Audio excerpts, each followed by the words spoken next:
Okay, so let's move on to the next album, which is Call in the Crash Team by LYR. Do you want to I do indeed, discuss sir. this, Graham? I do indeed. So, Calling the Crash Team by LYR, I think. Does that stand for anything? I don't know, to be honest. I couldn't find anything online to say that it did. Hmm. This album was released on the 26th of June this year, consists of 11 songs and it's approximately 39 minutes and 43 seconds long, so just under 40 minutes. First came across this band after listening to the single Great Coat, which was released on, I believe, the 28th of May this year, and it was in fact the fifth single released from the band and the fourth track to feature on the album itself, or fourth single from the album itself.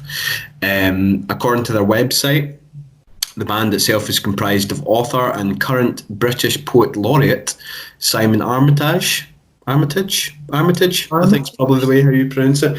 And for those of you who aren't aware, as I wasn't, it's an honorary position appointed by the British monarch. However, it's currently on the advice of the Prime Minister. The post itself doesn't necessarily hold any specific duties. However, there is an expectation that he or she would write verses for special national events and or celebrations. So, for example, one of the first pieces that he wrote as the poet laureate was a poem entitled Conquistadors, to commemorate the 1969 moon landing. He also recently wrote a piece called Lockdown in response to the current COVID-19 pandemic, which was later released as a song by the band as one of the singles that I previously mentioned. The other members of the band include musician Richard Walters, who's played in several different bands over the years, including a band called Thurman. I don't know if I am familiar with any of his stuff. However, he's largely worked as a solo artist from the early noughties onwards, and I think he's currently signed up to Big Scary Monsters. Well, I'm not sure if he is because I saw that. No, I think he was maybe. I think he's on an independent label. Maybe. Well, they are an independent label, but another label because I saw that and I was like, oh, he's label mates with like some of these artists we've covered, like Gender Roles and Jamie Lemon and stuff, but he didn't seem to be currently on the roster. Right. Okay. Oh well. Who else have we got? So we've got him, and another guy by the name of Patrick Pearson, who is a multi-instrumentalist, writer and producer, and according to his website is well known for his alternative keyboard arrangements and left of centre lyrical writing. I really like this album. It's not something I would have listened to, say, maybe 10, 15 years ago, or in fact really given the time of day. And I find it quite difficult to put my finger on just why I enjoy it as much. When I've discussed this album in the past, to kind of people I work with and other folk, I've likened it to the likes of Nick Cave and the Bad Seeds' Ghosteen. Yeah. And although I would say there are similarities between the two records in terms of how evocative and endearing they both are, there is something different about this one. And I don't know if you'd agree, Snedds, but I suppose with Ghosteen, although we probably previously talked about it being a spoken word piece, there is a certain timbre in Nick Cave's vocal delivery where I suppose he is kind of singing. Yes, yeah, he is singing, and this is for the most part spoken word, which, like you say, I probably wouldn't normally bother with. I mean, I think my only exposure to spoken word, other than some of the awful output from William Shatner, I know you've heard his cover of Rocket Man. I have, but it's it's pretty dire. Good for a laugh though. But the only other kind of exposure to spoken word that I've really bothered with is Stuart Lee's version of Pea Green Boat, which is like a harrowing retelling of The Owl and the Pussycat. It's a piece of sheer brilliance, but it's just like really dark and difficult to listen to, but excellent.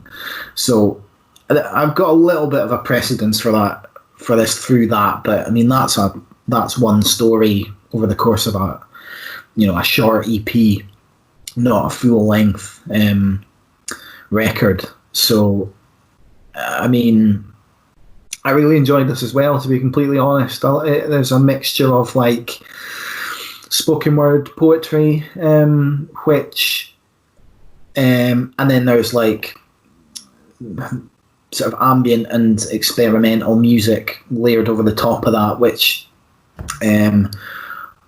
I've recently been listening to an artist called Audio Dope, who does kind of sort of ambient stuff, which I'm really enjoying. So again, I've had that sort of thing separately, listen to the ambient stuff, but not necessarily alongside the spoken word element. But I mean, particularly the opening track on this just kind of blew me away, to be completely honest with you. Yeah. The way Armitage kind of weaves his words together is nothing short of phenomenal, and I suppose that's what you should really expect from the poet laureate. Yes, and I mean, if you'd asked me who the poet laureate was, I'd be like, I don't know. Like, I honestly wouldn't have been able to tell you or what they really did. So that's a bit of an aside, but yeah, he's obviously a very prolific poet, and I don't really pretend to understand much of what he's talking about. But it seems to be the story of the first time that two people met, and the music that goes along with it is just full of anguish and heartbreak and regret. And there's like haunting piano and this sort of heartbeating raindrop percussion and sort of soothing sighs and a memorable line. Did you marry that chump with the fags and the cash and the clapped out Ford and the copper's moustache? Did he ever twig that a barefaced boy had stolen at dusk through the gates of Troy? And it's absolutely impeccable. I've got that right here in front of me now, man. I don't know about you, but yeah, the opening track the first time for me, it's just great, man. I felt it was almost autobiographical in a way. Maybe that's just me, I don't know. I found it really relatable. As you said, it kind of feels as if it explores these kind of themes of lost love, possibly even a failed affair, certainly jealousy, certainly regret, as you said. And I just found the whole thing really evocative, from the words that Armitage pulls together. It would seem as if the kind of female character in the song has kind of seemingly moved on, but he hasn't, by the sounds of things. He still talks about, he's still mouthing your name, but mouthing her name now, 10 years to the day now. Just amazing. I felt as if the second track as well, is it Zodiac T-shirt, I think it's called, has some truly beautiful moments on it as well. For example, that kind of brief musical interlude at around the 30-second mark where you get this kind of sparse piano arrangement and what sounds like a heart monitor operating somewhere in the distance is really quite affecting somehow. Again, I really like the way he emotes and describes like really ordinary things, like a fucking ice cream melting on a pavement. I think the actual lyrics is an ice cream wept on the steps of the church. And I don't know why that stands out. I'm not intelligent enough to know how that works, but it just fucking does. And I've mentioned, Richard Walters. We kind of mentioned how he provides kind of backing vocals at times. However, when I've kind of been writing my notes, I've almost kind of contradicted myself, because I think when I first started writing them, I kind of said that, it's really just kind of backing vocals, but they're more powerful than that, to be honest. Yeah, they complement the music and the sort of poetry as well.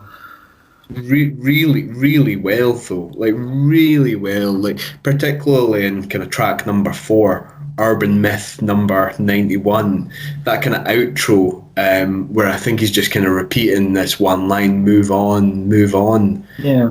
That, along with the kind of musical composition that goes along with it, just great, man. Like transcendental almost. Like, it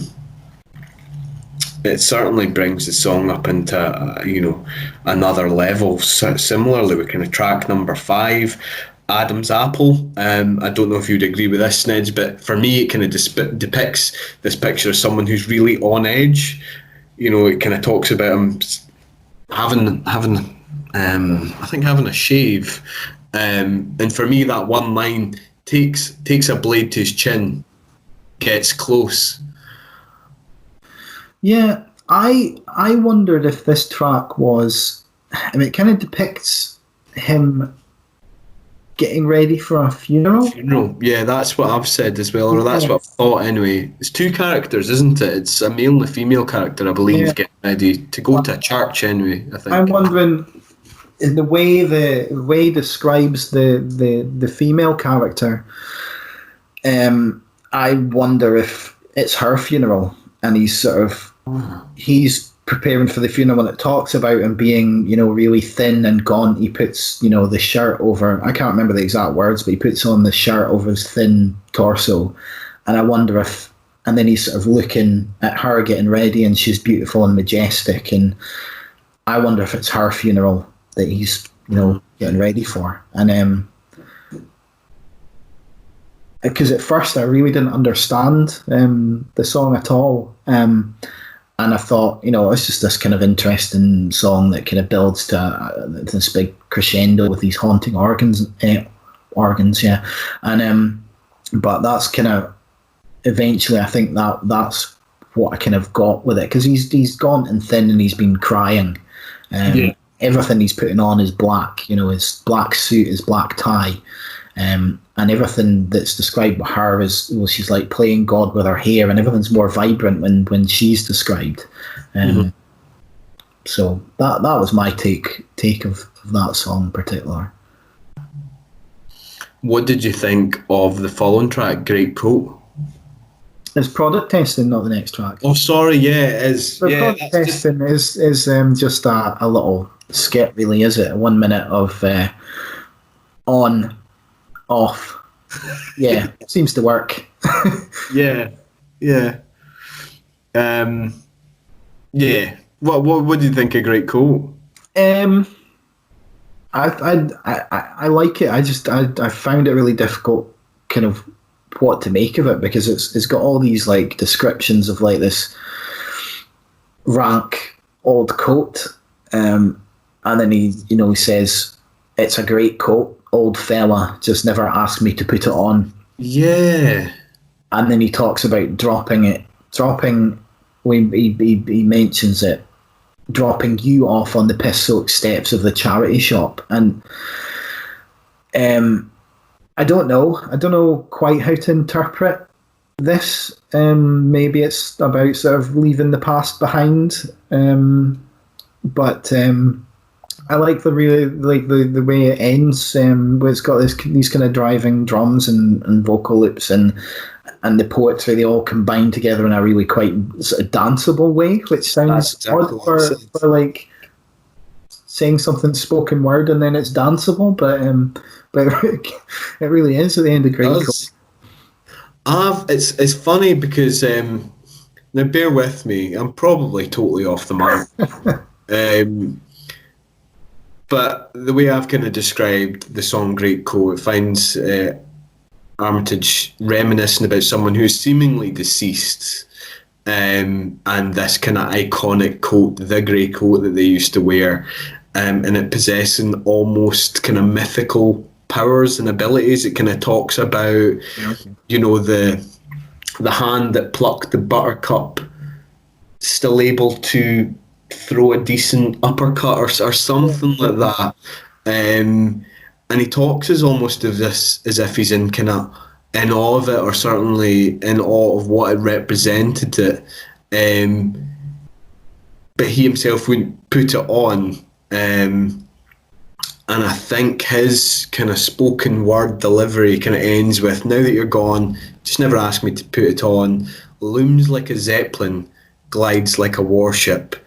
And it's almost, it kind of put me in mind, this is kind of going to be a bit left field, but it kind of reminded me of, remember that scene in The Fellowship of the Ring, where you've got kind of Gandalf, and I think he gets offered the ring by Frodo, and like Gandalf's like, "No way, like I'm not taking that." It was almost like that, like It's too much power. too much, but this greycoat's too much power. So I took it that he was dropping the coat off on the piss-stained steps of the charity shop, but maybe he is talking about the owner. I think he is dropping off the coat. I think he's talking to the coat there. Yeah, that makes sense. Aye. But yeah, I mean, like I said, this is the first song on the album that I listened to. Really enjoyed it. You've got that kind of electronic drum beat that you kind of talked about, but at the same time, you can hear fragments of Armitage's spoken word poetry echoing throughout it, almost as if it's kind of beyond the grave, and it's an interesting juxtaposition having that going on while this kind of electronic drum beat and, like you said, kind of dancey track going on at the same time. But yeah, really enjoyable. I really enjoyed track number 8 as well, even though it's, I suppose, I wouldn't say similarly as bleak. Certainly the kind of lyrical content, if you can call it that, is quite bleak for me. Again, I could be totally off the mark, but it depicts finding someone who's hung themselves, whilst I believe he says it's Diamond Dogs on Vinyl, which is a David Bowie album, plays in the background. And Armitage, makes a comparison between, I believe, the stylus of the record player and the noose that the person's made to kill themselves. Yeah, I think it's almost like he just describes the kind of interaction and movements of the record player and its needle, yes, rather than anything else. But he somehow manages to kind of evoke all this emotion and drama and the sort of spectre of this person having hung themselves simply by doing that, which is really, really quite impressive. Just interest. See his. So it's called 33 and a third. Yeah. Yeah. So records are played at 45 RPM, and is it 33? Yeah. So a single is played at 45 RPM. A single would be played at 33. Singles played at 45, and a long play is played at 33 and a third. Oh, well, fuck, that explains it then. Yeah, I got the two mixed up in my head. That's it's called 33 and a third. And I read some stuff about it possibly being based on Ian Curtis, who was found hanged while the final moments of Iggy Pop's The Idiot played out on repeat. So there's a suggestion that was the inspiration for that track. And in fact, the crackling record sound that's on that track is from a Joy Division record. It's like the run-out strip from a particular Joy Division record, which for some reason I haven't written the name of down, but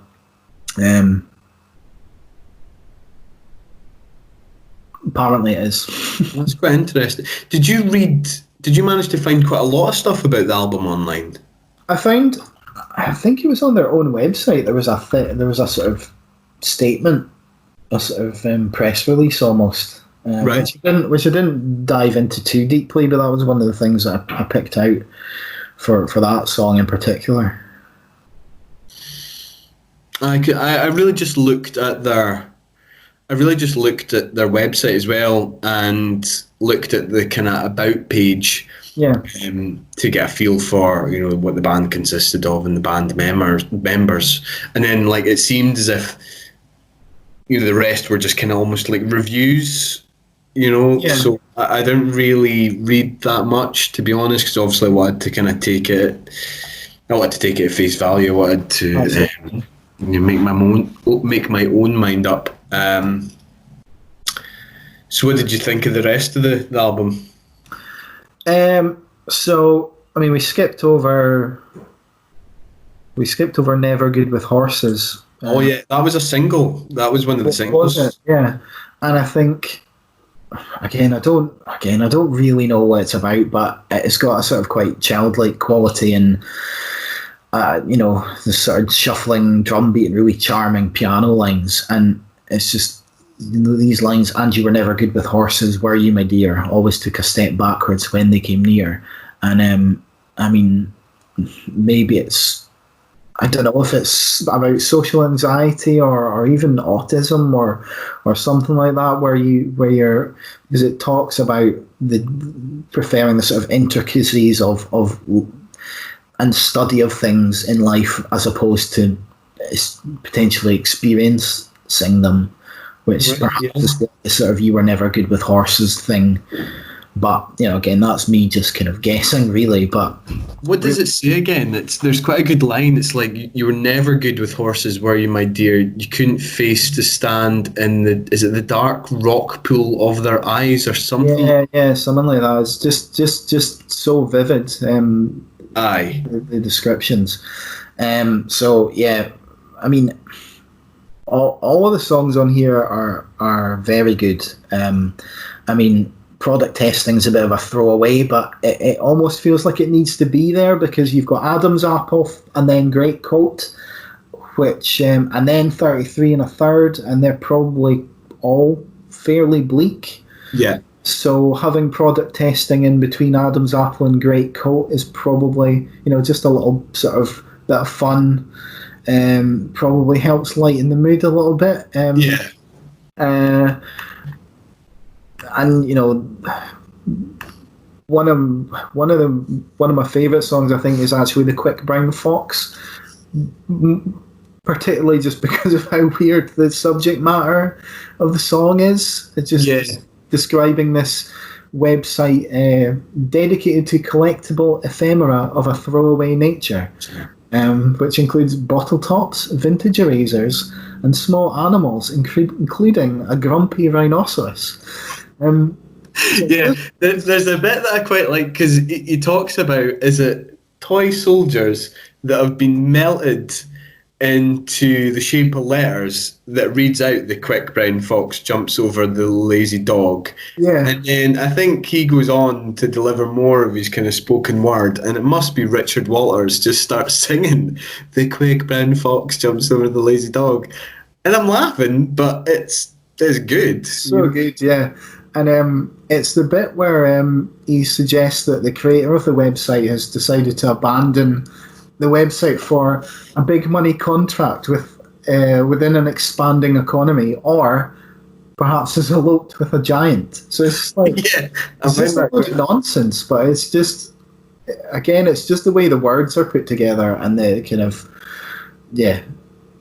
I quite like how he just lists, like, because I think it ends with him saying, since you left, I've came up with my own list or something, and it's I can't remember what it starts off with, but I think Angel Turds kind of makes it somewhere into that list. Where I stand in your affections as expressed in metric weight, and a few other things. For me, it kind of felt as if it was someone lost, kind of looking for direction, trying to find a kind of hobby, fill the void of a lost relationship type thing. Maybe I'm reading a bit too much into it. But certainly, as you said, like kind of Armitage's kind of wordplay, is it a science? I really don't know. I suppose it's not science, but it's, as we said earlier on, that lyric that I pointed out in the second track, where he's just saying, an ice cream wept on the steps of the church. It's just, there's loads of wee snippets like that throughout the course of the album. And I don't know what it is. I suppose that's why it's the poet laureate, as you said. Clever ways of describing the mundane. Yeah.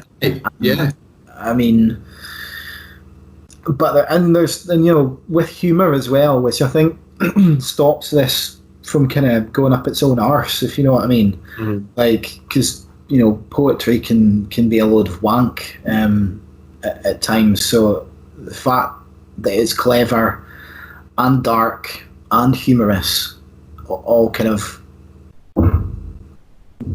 it just adds to how good it all is, rather than it just being this kind of, it's a spoken. I mean, if you went to someone, listen to this, it's a spoken word album with ambient music.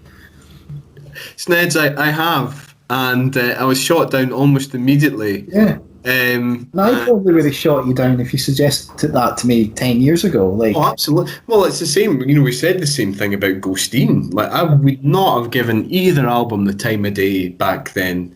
And I don't know what that is. I suppose your taste in music changes as you get older. But yeah, I remember actually I let one of the guys I work with listen to it on one of our breaks, and he was like, "That's not music, mate. That's the music." I'm like, well, it is. It's just different.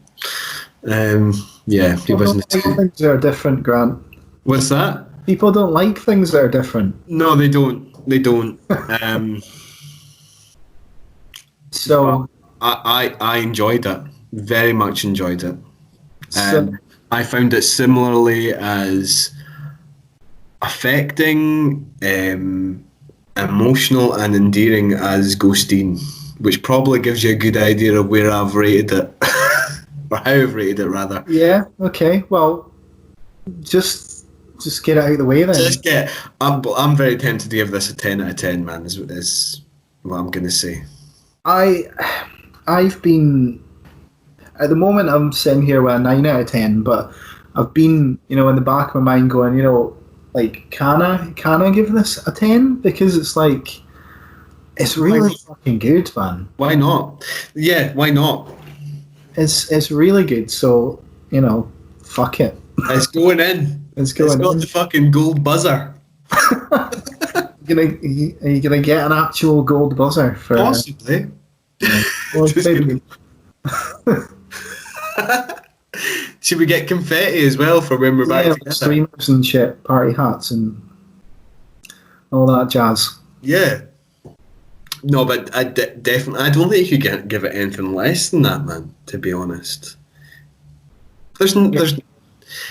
It's definitely not going to be for everybody, as we've just quite rightly pointed out. But yeah, again, it was, as I said, similarly as affecting as Ghosteen. I could feel myself listening to the likes of kind of Great Coat, certainly the first time, and yeah, welling up. There's not many albums or many songs that are able to do that, I don't think. I mean, I didn't quite get as emotionally affected by this as I did by Ghosteen, but certainly the depth and I was still drawn in by it. So yeah, it's brilliant, absolutely brilliant. Okay, so that was Call in the Crash Team by LYR. Call it the first time, call it the last time.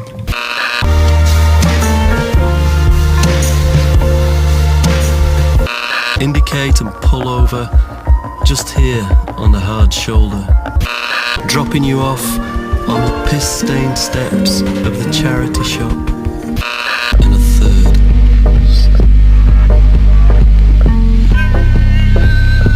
Neckties, antique bookmarks, matchbox labels.